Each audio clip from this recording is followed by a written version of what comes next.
여러분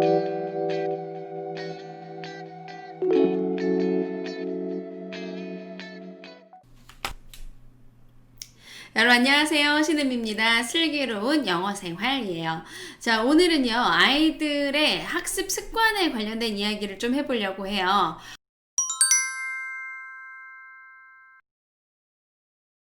작년에 제가 샷땡 코치가 하는 부모 교육 전문가 과정이라는 걸 들은 적이 있었어요. 저는 부모 교육을 하는 전문가라고 생각을 못하고 참 잘 몰랐거든요. 그분이 어떤 분인지. 그래서 부모 교육을 받는 것인 줄 알고 우리 아이를 어떻게 기르면 좋을까? 그 다음에 대치동에서 학부모들이 어떻게 그 아이들을 이끄는지 이런 것들을 좀 보려고 수업을 들었던 적이 있었는데 제가 굉장히 안 좋아하는 이야기들이 굉장히 많이 있었어요. 예를 들자면 뭐 엄마 주도 학습이라던가, 왜냐면 저는 학습을 별로 좋아하지도 않고 그 앞에 엄마 주도가 들어가는 것도 별로 좋아하지 않고, 그런데 결국 이제 수업을 들으면서 보니까 엄마가 주도해서 아이가 결국은 자기 주도로 성장해 나간다, 뭐 이런 얘기였어요. 그래서 그런 부분들은 나름 의미도 있었고, 저같이 이제 워킹맘이었던 사람들은 일하는 것이 주가 되다 보니까 사실은 아이 기르는 데 있어서 좀 엄마인데 이모처럼 아이와 함께 살고 있었던 건 아니었는가라고 해서 굉장히 후회도 많이 하고 반성도 많이 하고, 나는 도대체 엄마로서 이 아이에게 무엇을 해주었는가라는 부분을 생각하면서 굉장히 우울감, 자괴감에 빠졌던 적도 있어요. 그런데 그 시기를 이제 좀 지나고 나와서 조금 더 객관적으로 나를 보았을 때 그때 느꼈던 감정은, 그 당시에 엄마 주도 학습이라는 걸 학습할 때하고는 또 다른 느낌이 있어서 이런 부분을 좀 말씀을 드리려고 해요. 엄마가 주도해서 아이를 잘 다듬어서 자기 스스로 주도할 수 있는 아이로 길러간다라는 기본적인 부분에는 저도 동의를 합니다. 자, 그런데 지금 이야기는 뭐 그 샷땡 코치의 전문가 과정에 대해서 제가 뭐 긍정을 하거나 부정을 하거나 그 수업이 이랬어요 저랬어요 라는 그 평판을 하려고 하는 자리는 아니고요. 학생들, 그냥 아이의 입장으로 아이를 보았을 때 어떤 것들이 의미가 있는가라는 부분에 대한 이야기를 좀 해보려고 해요. 학원장의 입장으로 아이들을 보다 보면 정말 엄마 주도라는 게 얼마나 허물이 좋은, 정말 허울밖에 없는 것인가 라는 생각을 하게 되는 경우도 많이 있거든요. 아이에게 학습을 할 수 있는 기본적인 동기, 즉 아이에게 있어서는 제가 지난번 시간에도 말씀드렸는데 재미가 있어야 하는 거지 그냥 어른들이 이걸 공부를 해라라는 어떤 동기를 불어 넣어준다고 아이가 학습을 하는 건 아니거든요. 다른 말로 말해주면 공부할 시간을 잡아놓는다고 해서 아이가 더 많은 공부를 하는 것이 아닐 수도 있다라는 부분에 대한 이야기를 좀 해드리려고 해요.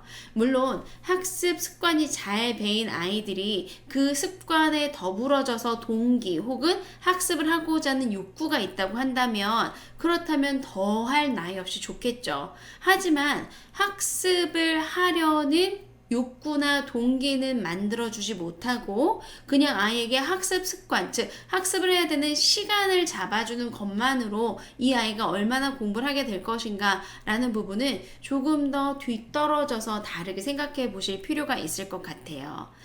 제가 보는 많은 학생들 중에서 학습의 습관이 잘 잡힌 친구들이 있어요. 예를 들자면 그러니까 여기서 말하는 학습 습관은 어머님들이 생각하시는 학교에 갔다 오거나 학원에 갔다 오자마자 일단 숙제부터 완성을 하고 그 숙제를 완성한 이후에 자기 할 다른 것들을 하는 것들, 이런 게 아예 습관이 딱 되어 있는 친구들이 있거든요. 그런데 이렇게 습관이 딱 들어있는 친구들도 결과가 두 가지로 나뉘어져요.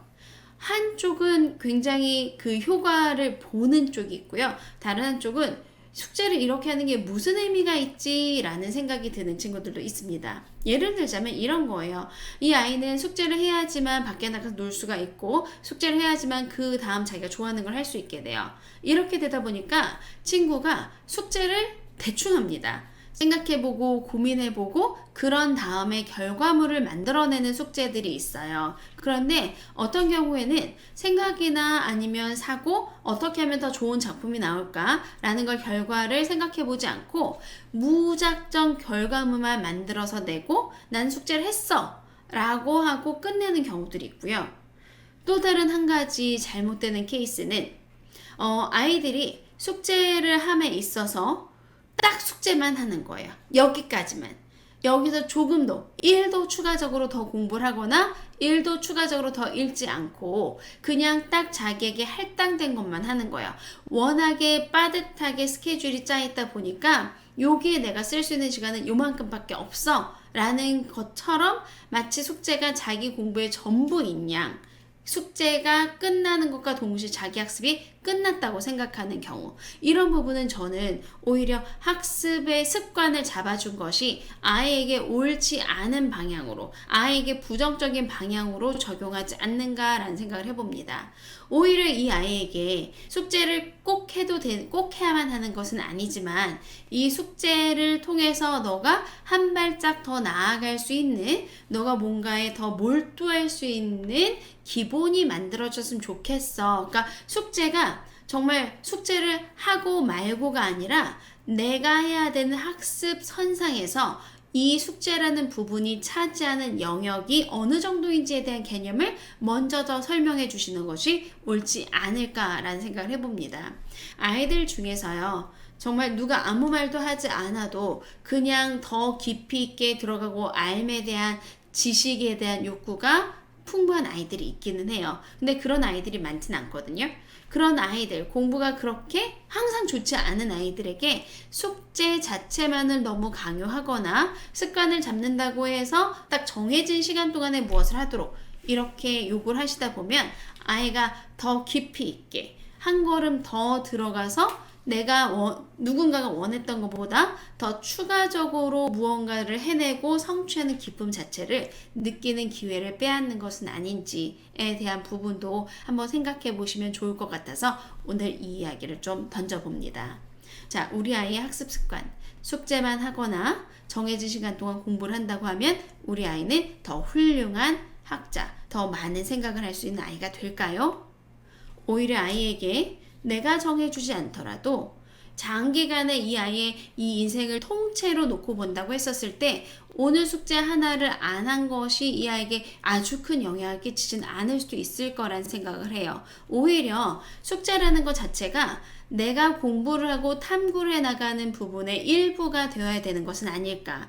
그러니까 관심이 가는 부분이 있다고 한다면 그 부분을 조금 더 본인이 연구하고 깊이 있게 들어가서 내가 관심 있으니까 여기까지 한번 공부를 한번 해볼게. 나는 관심이 있으니까 오늘 시간은 지났지만 내가 오늘 보기로 시작했던 거 끝까지 한번 봐보겠어 라고 해서 아이의 탐구하고자 하는 능력을 길러주고 탐구 속에서 얻어낼 수 있는 시간을 주는 것이 오히려 오늘 30분 나눠서 국어, 영어, 수학을 다 하는 것보다 하루를 날을 잡아서 본인이 오늘 관심 있는 부분에 대해서 깊이 있게 들어가 볼 수 있도록 해주는 것이 오히려 더 좋지 않을까라는 생각도 한번 해보게 됩니다. 물론 어머님의 교육관에 맞아야 되고 제가 생각하는 이 부분이 옳다고 꼭 주장하는 것만은 아니에요. 그렇지만 학원장의 입장에서 학생들의 발전해 나가는 모습을 보게 되면 한 부분일지라도 파고 들어가는 친구들이 그냥 수박 겉핥기 식으로 자기에게 주어진 타스크만을 클리어하고 넘어가는 것보다 훨씬 더 결과가 좋더라 라는 부분을 가지고 말씀을 드리는 거니까 한 번씩 생각해 보셔도 좋을 듯 합니다.